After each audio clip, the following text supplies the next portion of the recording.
Hello friends, welcome to C A centre. NCERT की class जो हम क्लास 6 ज्योग्राफी की कवर कर रहे हैं, इसमें ये लास्ट चैप्टर होगा। इसमें हम डिस्कस करेंगे कि इंडिया और इंडिया का किस तरह से हम डिवीजन करते हैं। इंडिया के बारे में सारी चीज़ें, कितने स्टेट्स हैं, कितने यूनियन टेरिटरी हैं, किस तरफ हिमालय है, किस तरफ वाटर बॉडी है, किस तरह से लैंड लॉक है, और किस तरफ इंटरनेशनल बाउंड्री जो कि इंडिया की लगती हैं, कौन कौन से कंट्री से। यहाँ पे सबसे पहले मैं बता दूं आप लोगों से, एनसीईआरटी की हम सिलेबस कवर कर रहे हैं। और इसके बाद हम नेक्स्ट हमारा जो लेक्चर होगा क्लास 7 की जो एनसीईआरटी ज्योग्राफी की होगी, इसको हम कवर करेंगे। जो एनसीईआरटी हम कवर कर रहे हैं मित्रों, इसमें हमारा ये कोशिश होगा कि एक बेसिक अंडरस्टैंडिंग हो, फिर इसके बाद एडवांस लेवल पे ले चलेंगे। जब एनसीईआरटी हम 12th स्टैंडर्ड तक की कंप्लीट कर लेंगे, तब हम रेफरेंस बुक को टच करेंगे। रेफरेंस बुक में जनरली हमारा एक जीसी लियोंग करके आती हैं, वो रहेगी। और दूसरा अगर बचा तो शविंदर सिंह रहेंगी या खुल्लर सिंह, डी आर खुल्लर रहेगा। और इंडियन ज्योग्राफी का भी डी आर खुल्लर के थ्रू हम कवर अप करेंगे। यहाँ पे जो आज हम डिस्कस करने जा रहे हैं, सबसे पहले मैं बता दूं इंडिया का जो लोकेशन है और किस तरह के फिजिकल फीचर्स हैं, कितनी स्टेट्स हैं और कितनी कंट्री हैं, बॉर्डर लगती हैं, ये सारी चीज़ें हम यहाँ पे डिस्कस करेंगे। सबसे पहले अगर मैं आपसे बात करूं इंडिया का ज्योग्राफिकल एरिया के बारे में, तो देखिए काफ़ी ब्रॉडर है। नॉर्थ में अगर इंडिया के लोकेशन पे बात करें कौन है, तो आप हिमालय, बहुत बड़ा रेंज है, हिमालय है। ईस्ट की साइड बात करें तो बे ऑफ बंगाल है। वेस्ट की तरफ बात करें तो अरेबियन सी है। और साउथ की तरफ हम बात करें तो इंडियन ओशन की बात की जाती है। यहाँ पे दिया गया है सारी चीज़ें, वास्ट एरिया जो भी चीज़ें हैं यहाँ पे, जो मैंने ओरल बोल दिया। हालांकि इसमें कुछ स्क्वायर किलोमीटर फला फला दिया भी गया है वो, लेकिन फैक्ट्स नहीं है। इतने फैक्ट्स है और डाटा है कि हमें नहीं लगता कि ज़रूरी है कि हम इसको रिमाइंड करके ही रखें। उसके लिए हम इसको स्किप करेंगे, बस बात करेंगे लद्दाख हमारा एकदम नॉर्दर्न में पड़ता है और कन्याकुमारी साउदर्न में पड़ता है। इसके साथ ही अगर ईस्ट वेस्ट की बात करें तो ईस्ट वेस्ट में आपका अरुणाचल प्रदेश से लेके कच्छ जो गुजरात में पड़ता है, इसके एरिया में कवर करते हैं। इसके बाद और भी बात की जाए तो इसमें जो है कि mountain range, great Indian desert, फिर उसके बाद प्लेन, प्लेटू, और इसके बाद कोस्टल एंड आइलैंड एरिया भी इंडिया के पार्ट में इंक्लूड किया जाता है। यहाँ पे फिर से हम देखते हैं, माउंटेन रेंज को इंक्लूड करते हैं, ग्रेट इंडियन डेजर्ट को जिसको आप थार बोलते हो। इसके बाद नॉर्दर्न प्लेन को यूज करते हैं, प्लाटो सरफेस को यूज करते हैं इनते। कोस्टल एरिया ईस्टर्न वेस्टर्न, यहाँ पे देख सकते हो आप कोस्टल एरिया। फिर उसके बाद जो है कि आइलैंड इन इंडिया की बात करते हैं। ठीक है ये चीज़। इसके बाद हम चलेंगे अपने नेक्स्ट पे कि क्या हम और इसमें डिस्कस करेंगे। यहाँ पे देखिए इंडिया की अगर बात की जाती है, हर कदम, हर किलोमीटर पे आपको एक अलग तरह की कल्चर्स और डेवलपमेंट देखने को मिलेगा। ठीक है। और ये जैसे अगर मैं बात करूँ आपसे, अगर आप पूर्वांचल से बिलोंग करते हैं, यूपी की बात कर रहा हूँ, यूपी में पूर्वांचल से बिलोंग करते हैं, तो एक अलग तरह की लैंग्वेज कल्चर होगा। यूपी में ही आ जाइए आप जब बुंदेलखंड रीजन में, तो उनके food culture, language, style, body, personality एक डिफरेंट तरीके की आपको देखने को मिलेगी। जब साउथ क्या बोलते हैं, वेस्टर्न उत्तर प्रदेश में आए, तो वहाँ पे कल्चर एक अलग तरीके का देखने को मिलेगा। कहने का मतलब है एक ही स्टेट में डिफरेंट डिफरेंट कल्चर के लोग मिलते हैं, चाहे फूड हैबिट पे ले लीजिए या फिर कल्चरल, लैंग्वेज, पर्सनालिटी बेसिस पे ले लीजिए। अगर हम पूरे ज्योग्राफिकल एरिया का देखने लगें, तो जैसे जम्मू कश्मीर से अगर आप निकलेंगे कन्याकुमारी तमिलनाडु जाने के लिए, तो आपको ऐसे ऐसे क्लाइमेट, वेजिटेशन का मतलब एक्सपीरियंस होगा जिसको आप कहेंगे कि मतलब हम इंडिया में ही हैं या फिर किसी और कंट्री में एंटर कर गए हैं। मेघदूत एक कालिदास की बहुत फेमस नोवेल है, उसमें उन्होंने क्लाइमेटोलॉजी इंडिया की जो है उसको बड़े ही ब्यूटी से मतलब सजा रखा है। वो कहते हैं कि जब बादल जम्मू कश्मीर से चलता है, जब राजस्थान डेजर्ट में आता है, तो वो किस्सा रियलाइज रियलाइज करता है। अगर गुजरात कोस्टल एरिया में आता है, वहाँ पे जो कि मंदिरों में बहुत अलग तरीके की उनकी फीलिंग को रियलाइज करता है। महाराष्ट्र में एक अलग, जो साउथ इंडिया में जाता है तो वो एक अलग तरीके की कल्चर को या फिर मतलब सोसाइटी को वो रियलाइज करते हैं। कहने का मतलब ये है कि इंडिया, अगर आप जनवरी में हो या फिर दिसंबर में हो। अगर आपको लगता है कि हमें वीज़ा नहीं मिलेगा, पासपोर्ट नहीं बन पाएगा, तो आप इंडिया में ही उन सारे क्लाइमेट का इंजॉय जब चाहे तब कर सकते हैं इंडिया के टेरिटरी में। एग्जाम्पल के लिए मैं बात करूं आप लोगों से, मान लीजिए मई जून की गर्मी है, आपको लगता है कि हमें थोड़ा सा हिली एरिया चलना चाहिए जहाँ पे ठंडी हो, आप हिमाचल प्रदेश, जम्मू कश्मीर, लद्दाख की तरफ चले जाइए। ठीक है। अगर आपको दिसंबर महीना है, बहुत ठंड पड़ रही है दिसंबर में, आपको लगता है कि थोड़ा सा वार्म बॉडी, मतलब इस तरह की थोड़ी सी गर्मी टाइप का होना चाहिए, आप गोवा चले जाओ, मुंबई, साउथ इंडिया की तरफ चले जाओ। आपको लगता है कि थोड़ा सा हिली एरिया होना चाहिए, नॉर्थ ईस्टर्न एरिया की तरफ चले जाए, उत्तराखंड की तरफ चले जाए। डेजर्ट का एंजॉय लेना चाहते हैं आप, राजस्थान में चले जाइए। कोस्टल एरिया का आप चेन्नई, गोवा, मुंबई, यहाँ पे चले जाइए। आने का मतलब है आप, इंडिया एक ऐसा डाइवर्स कंट्री है जिसको आप बिलीव नहीं कर सकते कि कितने पैरामीटर पे इसको क्लासिफाई किया जाए, तब भी कमी होगा। लैंग्वेज के बेसिस पे करना चाहे कर सकते हो, culture, food habit, cloth, dressing sense के भी हिसाब से करना चाहे, लैंग्वेज के हिसाब से भी कर सकते हो, कलर के हिसाब से भी कर सकते हो। हालांकि ये कोई रिटर्न में नहीं है कि हम डिस्क्रिमिनेशन या इस तरह कर, कितनी डाइवर्सिटी है, एक वर्ड यूज किया जाता है, यूनिटी इन द डाइवर्सिटी। ठीक है। इतनी विभिन्नता में एकता देखने को मिलती है। हमारे संविधान की यही एक अच्छी पहचान है सबसे, कि सबको एक माला में पिरो करके रखा है। जैसे आप माला बनाना है, आप अगर एक ही फूल का अगर माला बनाए तो उतना सुंदर नहीं होता। अगर डिफरेंट डिफरेंट फूल जो फ्लावर होते हैं उनका अगर उसमें माला बनाए तो एक अलग तरीके की ब्यूटी होती है।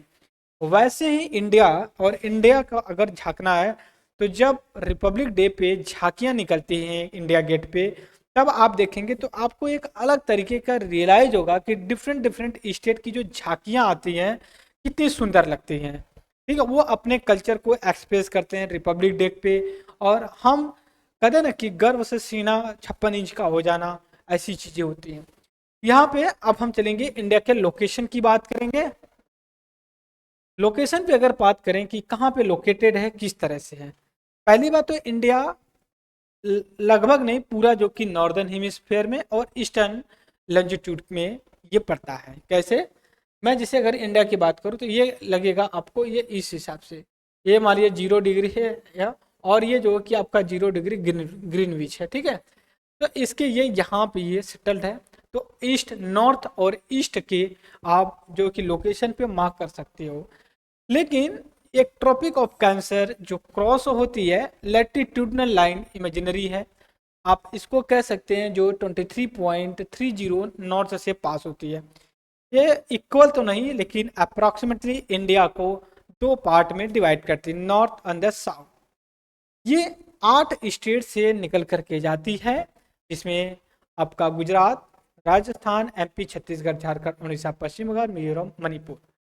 ठीक है। मिजोरम, त्रिपुरा, मणिपुर मैंने यूज कर दिया, त्रिपुरा, मिजोरम 8 में निकलता है। और इसके बाद अगर हम बात करें कि इंडिया का एग्जैक्ट लोकेशन नॉर्थ में कितने लैटिट्यूड के बीच है, 8.4 नॉर्थ से लेकर के 37.6 नॉर्थ में ये पड़ता है। दूसरी चीज, अब हम ईस्ट वेस्ट की बात करें, अगर हमने साउथ नॉर्थ साउथ या साउथ नॉर्थ की बात करते थे, अब हम ईस्ट वेस्ट की बात करेंगे। इंडिया 86.7 से लेकर के 97.25 ईस्ट लॉन्जिट्यूड पे इस्टेब्लिश है या बसा हुआ है। अभी भी अनुमान या फिर प्रिडिक्शन, जो जियो साइंटिस्ट है इनका ये कहना है कि इंडिया का जो अभी भी नॉर्थवर्ड, उत्तरायण की तरफ शिफ्टिंग या पलायन बोल सकती, धीरे धीरे हो रहा है।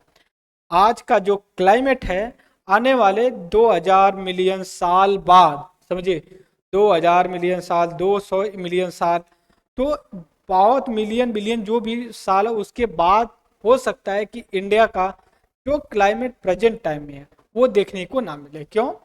क्योंकि अगर 20,000 मिलियन बैक जाए, मिलियन ईयर बैक जाए, जब हम गोंडवाना लैंड की बात करते हैं तो इंडिया का लोकेशन आप देख सकते हो साउदर्न हेमिस्फीयर में था।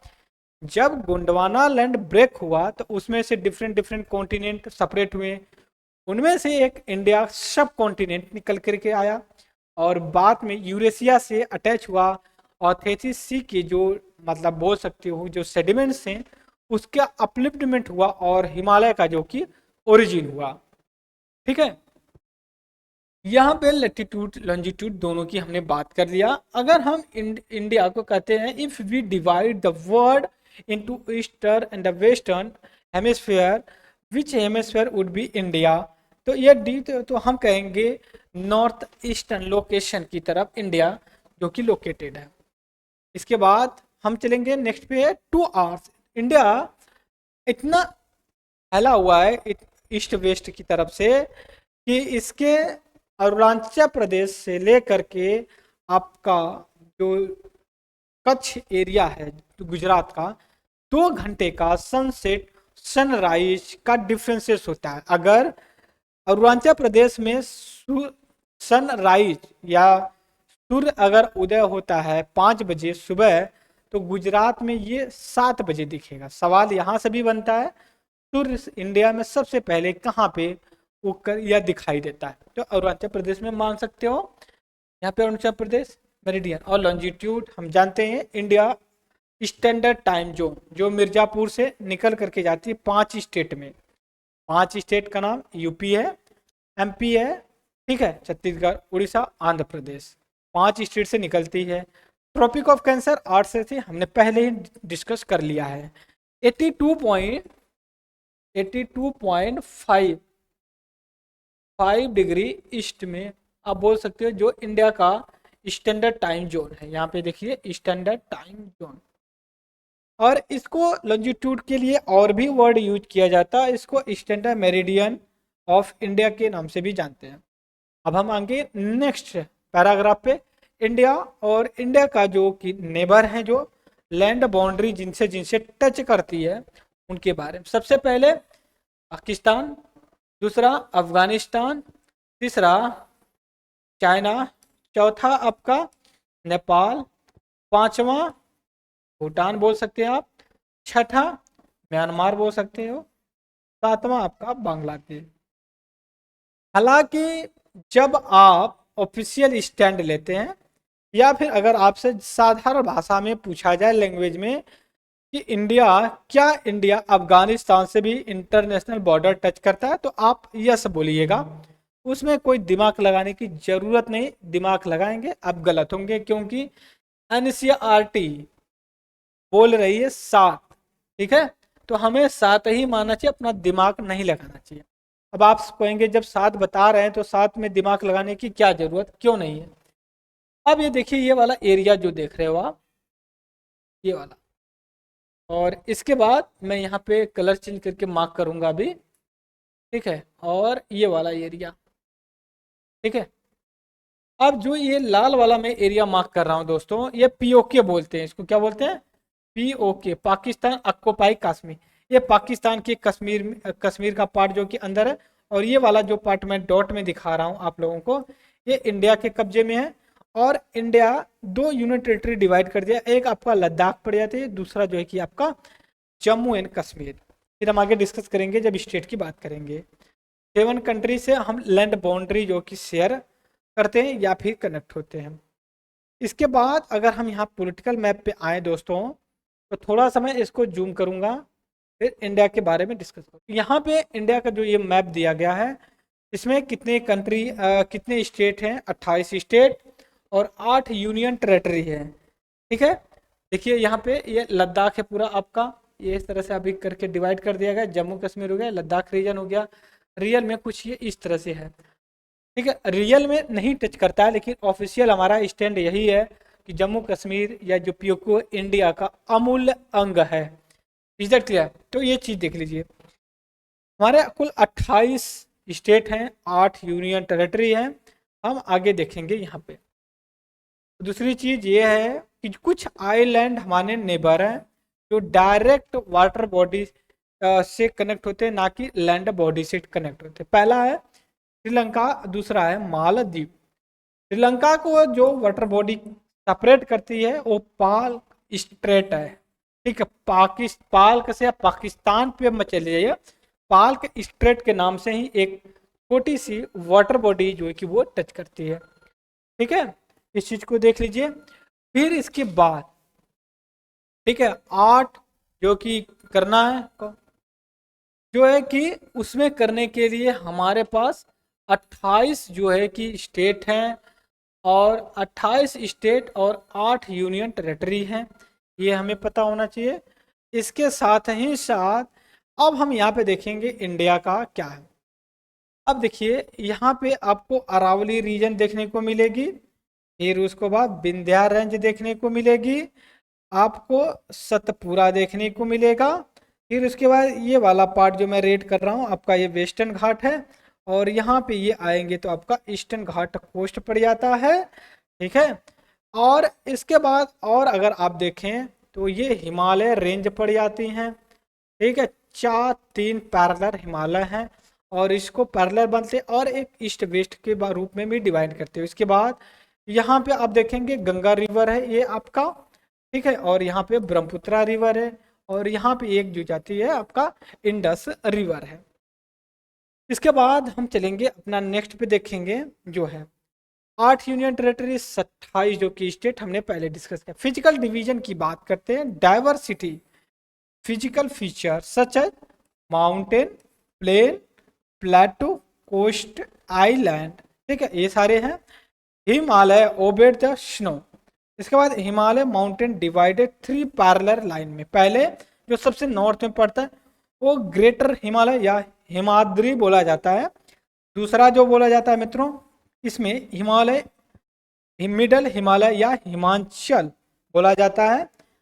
तीसरा जो लास्ट में बता Shivalik is southern most range होता है जो नॉर्दर्न। फिर उसके बाद प्लेन की बात करते हैं, प्लेन में हम नॉर्दर्न प्लेन की बात करते हैं।